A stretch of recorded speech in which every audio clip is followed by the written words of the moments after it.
vai ter que contar tudo de novo. Oxe, tá bom, sem problema. Vai, conta quem você é e essa história. Meu nome é Moser Fernandes, sou artista plástico, designer de embalagens, de formação. Sou diretor de arte e criação da Vértices já há 16 anos, junto à Mônica.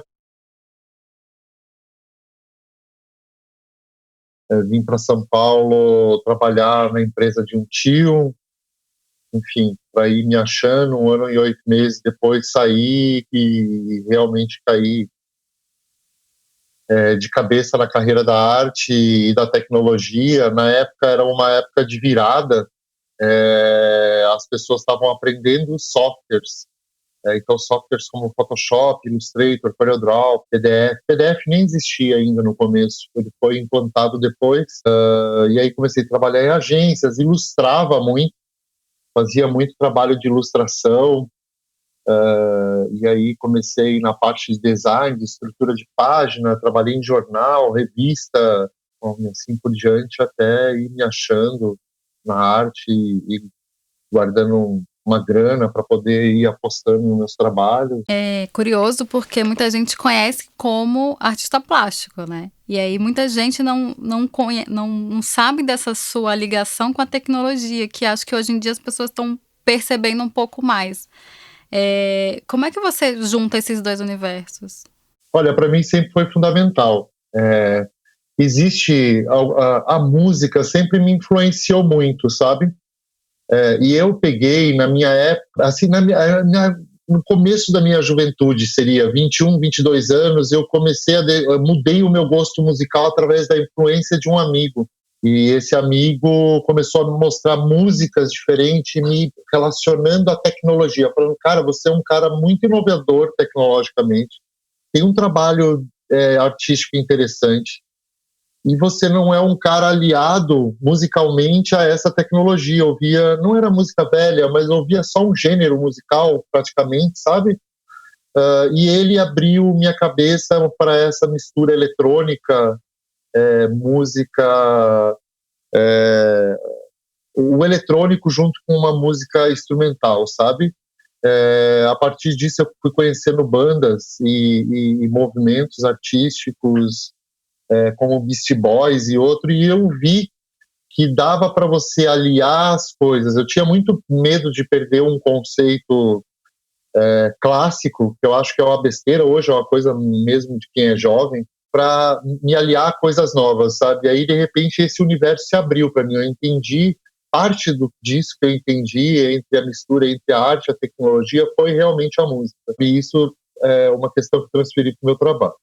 Outra coisa muito importante é que eu venho de uma família de classe média baixa, e eu me lembro que eu pedi a exoneração de um cargo numa empresa que eu ganhava muito bem, com 19 anos, mais ou menos, que era na Itaipu, e aí eu cheguei em casa e falei, pedi a conta. Aí, minha irmã, por exemplo, fosse olhar na minha cara, que me arrumou um emprego, falou, desisto de você, seu louco. E aí meu pai foi a única pessoa que olhou para mim e falou, tem alguma coisa de certo e errado aí. E começou a me instigar, me perguntando o que eu queria fazer da vida. Eu tinha uma irmã do meio que desenhava muito, e a percepção artística da família era voltada para ela. Era a pessoa que tinha o direito de ficar horas em cima de um papel desenhando, sabe? E aí meu pai percebeu, eu falei, eu acho que eu quero ser artista. Quero ser um artista plástico. Aí ele começou a rir, ele falou, porra, velho, arte e medicina não rola. Você vai ter que arrumar o que fazer, porque eu não tenho dinheiro para te bancar tanto tempo. E falou para mim, você não quer fazer alguma coisa que seja relacionado e que você consiga se sustentar? E o design sempre esteve muito perto. Além da tecnologia, eu sempre fui muito ligado a processo. Processo sempre me interessou muito. E o processo gráfico, na época, me fascinou. E eu acabei ficando muito próximo disso e vi que eu não queria ser aquele cara da fábrica que fica do lado da impressora, e eu não queria só ser o cara que fica lá no design, eu queria também chegar no processo até a boca da impressora. E isso me fez me interessar pelo software. E aí eu vi que eu tinha muita facilidade, assim. Photoshop é um software que eu já atingi um nível de conhecimento de 97%, atestado, Illustrator a mesma coisa e vários outros softwares, sabe? E eu acabei vendo que isso era um meio de eu me sustentar, eu gostava e era muito fácil para mim eu transportar a minha arte para isso. Outra coisa interessante é que eu vejo hoje que eu tive a facilidade também de adaptar o trabalho para os meios, sabe? Eu tinha o meu trabalho manual, eu consegui adaptar para o computador, como eu adaptei o meu trabalho manual para tatuagem, sabe? Essa transição, para mim, acaba sendo um pouco mais fácil, talvez. Em 20 anos as coisas mudaram muito rápido, principalmente na questão da comunicação. Como é que você usa essa coisa da comunicação digital, redes sociais, junto com o seu trabalho? Eu lembro que no começo de tudo isso eu fui bem descreditado, porque eu sempre usei intensamente, sabe? Eu sempre achei que tecnologia era para ser usada.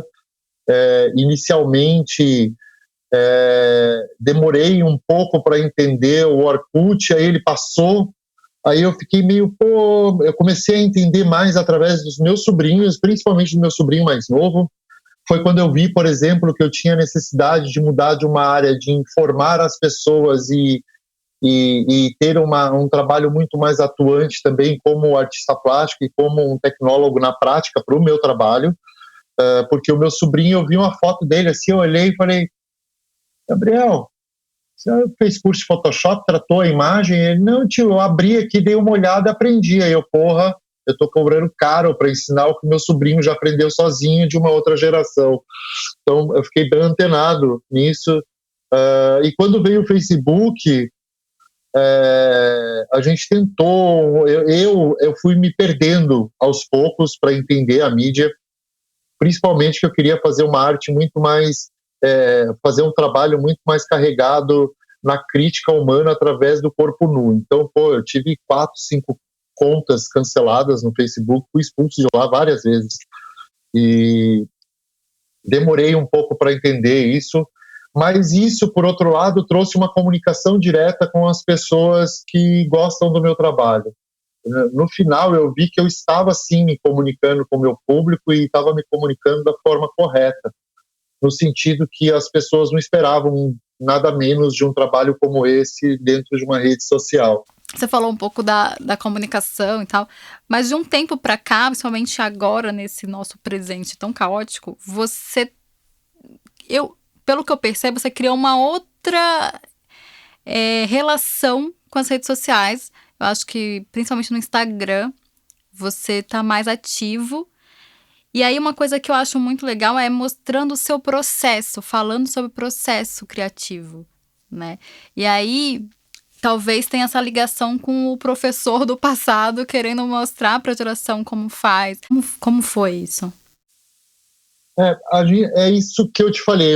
Essa geração tem uma coisa muito louca. Eu estava com o Tibira na frente do Caos há um ano e meio atrás, e a gente estava discutindo essa nova geração. Ele conversando e falou: cara, o molecada de hoje, eles compram comida no iFood e gente pelo Tinder.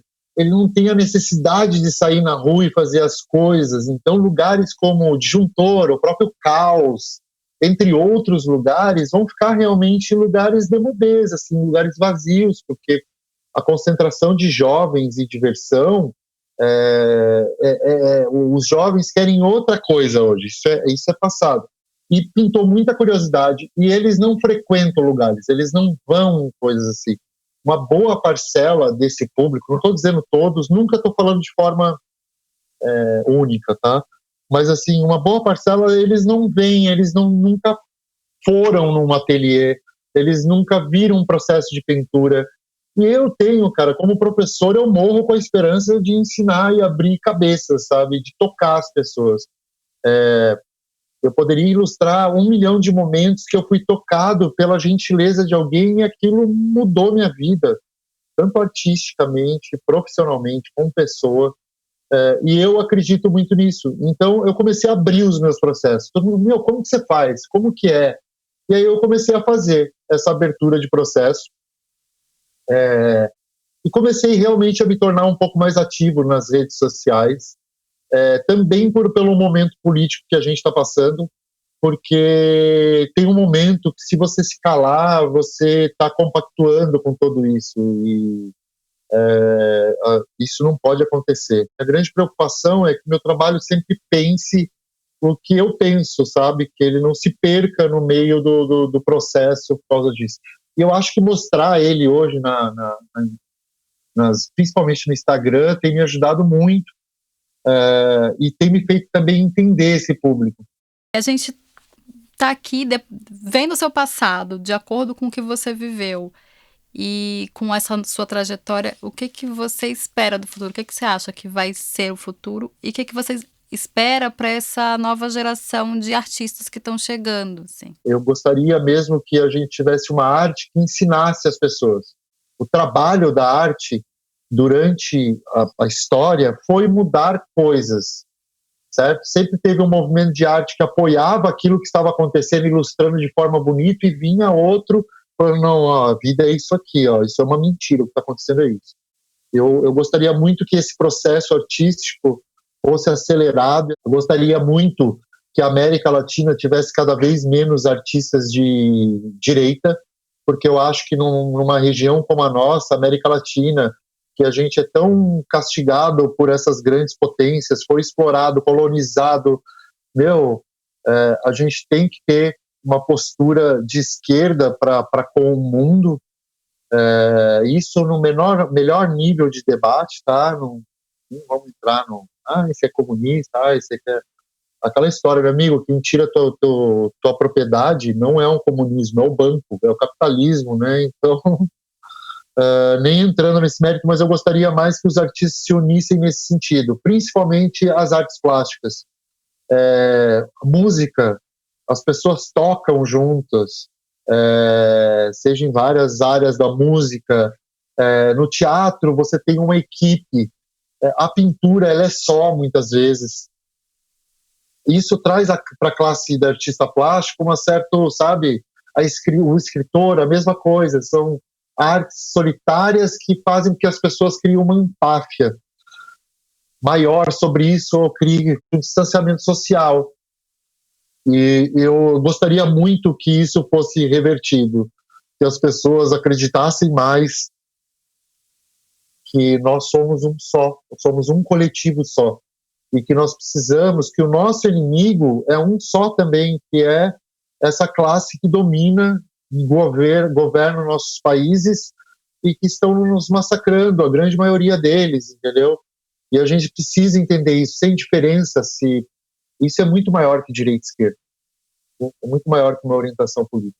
E eu gostaria de ver essa nova geração muito mais politizada nesse sentido, muito mais unida nesse sentido. E gostaria muito de que a vida de referência que foi impregnada por essa geração seja aliviada durante esses anos. Existe bastante coisa nova, bastante coisa sendo criada, mas existe uma grande requinte de artes em referência. Você vê pessoas fazendo, tipo, eu sou tal artista aqui no Brasil, entendeu? Eu gostaria muito que se criasse uma forma muito mais autêntica de se criar as artes. Porque, por exemplo, antes, para eu criar uma referência nos anos 80, eu tinha que ter acesso a um livro, estava em Curitiba, dependendo do livro você nunca ia achar, o disco você nunca ia achar.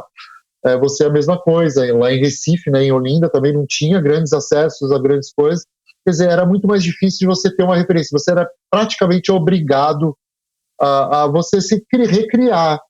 Hoje em dia, você abre um Google, se você coloca ali arte contemporânea, predominância de azul com risco grosso, vai aparecer só isso para você, uma coisa impressionante. E que realmente houvesse